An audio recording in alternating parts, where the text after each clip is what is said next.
Well, Australians head to the polls on this Saturday with the latest data showing Scott Morrison's Liberal National Coalition losing narrowly to centre-left Labour. Now, that is led by Anthony Albanese, and should it be confirmed, it would mark the end of 9 years of Conservative government in Australia.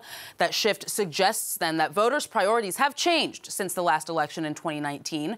Earlier, France 24 spoke to our Australia correspondent, Richelle Harrison Pleasse, about the main issues that are dominating in the ballot boxes this time around.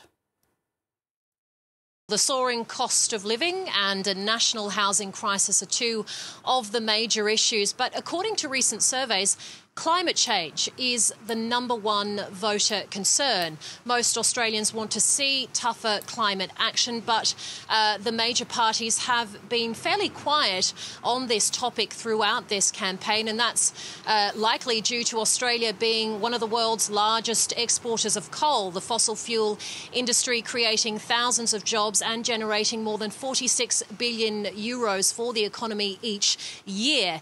Both the Coalition and Labor say they will not ban any new coal or gas projects, and that's despite Australia being a country that is so exposed to global warming. Since the last election, we have had our worst ever bushfire crisis and more recently a series of catastrophic deadly floods.